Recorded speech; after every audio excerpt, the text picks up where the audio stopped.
Hi, friends, and welcome back to another episode of the Play Along Journal series. And I'm going to start out and jump right into my little mustard play along journal. So, this is going to be the first version out of two versions that I will show you of how I use inspiration that may already be on the page from a handmade art journal and take that into something and possibly in two different directions. So I'm starting out here with some script on the page, and I love to use text as almost a pattern of sorts. I've always been obsessed with handwriting and changing up my handwriting, so I love to use it as a almost design element in whatever I'm working on. So here I'm just pushing my letters really close together, almost making them more loopy, a little bit more free, maybe. My goal here is not that you're going to then read whatever is written here, this text. I'm going to then just take that kind of as a base layer and go over it, and it's just going to kind of be peeking out then from the background. It's just another way to use line, shape, and pattern to create something really interesting on your page. Now I'm taking a dry brush with some white gesso and kind of going in the background with it. I really don't want that text to, when somebody flips to this page, to be like, oh, am I supposed to be able to read that, or what's going on? So I kind of want to blend it into the background a little bit, and a dry brush with gesso is a great way to do that because you're not adding water or too much liquid where things are really going to overlap what you had done, but kind of just that dry brush technique is really nice. I also added some scribbles just so that I could kind of free up, loosen up whatever I was doing. And I pulled out some different collage elements now. I'm going to see how I can incorporate those into the page that I'm doing here. I found some deli paper in my little collage stash that has black marks already on it, and I'm using matte medium to adhere this to my page. A lot of times I'll just use a glue stick when it comes to collage or putting something down quickly. A lot of times though with deli paper, I do like to use matte medium. I think it just sticks it down better maybe overall. Plus with the deli paper, it becomes almost transparent and you can see what's going on underneath that paper, which is really fun. If you have questions about the supplies that I'm using, make sure to check out the description underneath this video. I try to include the links of the different products.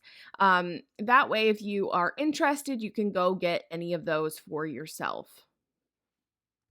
I'm adding that same collage paper onto multiple spots on my spread here. It's going to have some cohesion then across the page.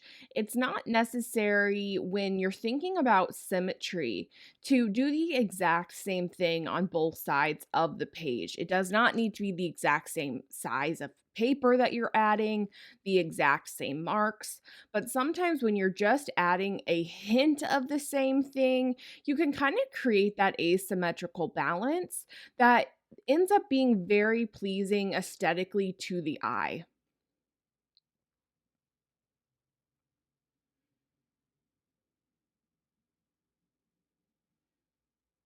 I like to plan things out a little bit when it comes to collage. But at that same time, when I say that, um, it's not so much planning in my head where each piece is going to go before I put it down, but maybe it's pulling out a couple options like I have here.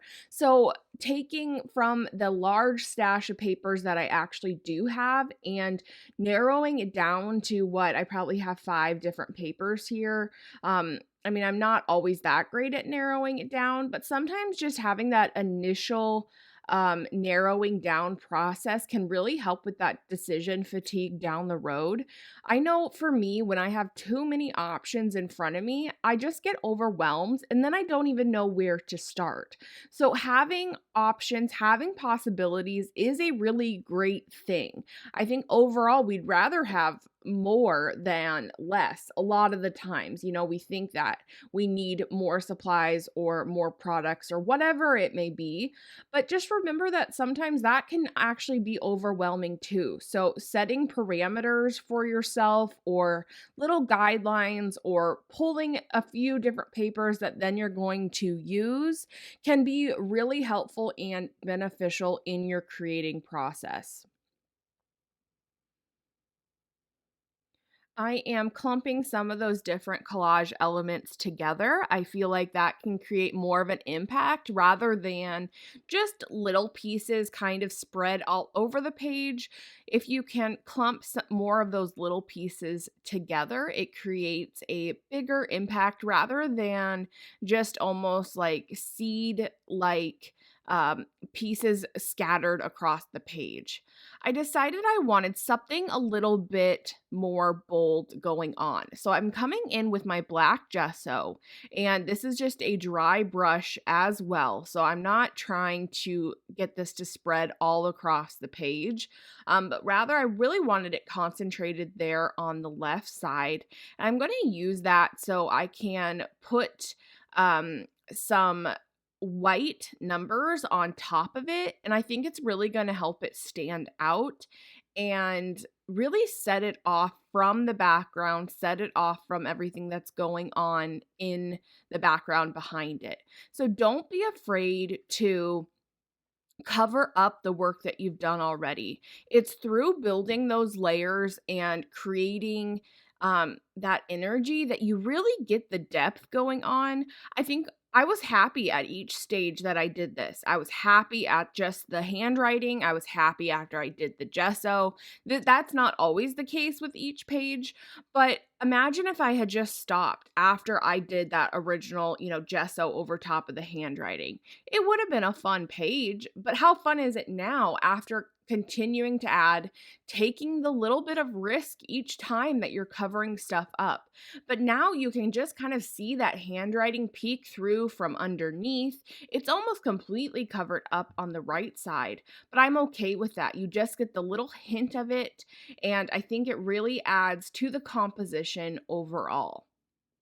Okay, so let's move on now from that mustard colored journal, and we're gonna go into our teal journal. So as you can see, this page is starting out essentially the exact same as the other journal that I worked in, and now we're just gonna see what inspiration strikes here. I don't create these two journal spreads at the same time. They're actually probably a couple months apart that I created these. So I'm just taking whatever inspiration is already there and seeing where it leads. So I had a really fun little piece of collage paper left over, which was that graph piece of paper. And so I knew right away that I wanted to add that. Beyond that little inspiration, I did not have plans going into this page. So I definitely have a mixture oftentimes of, okay, this is kind of my game plan, let's go with it.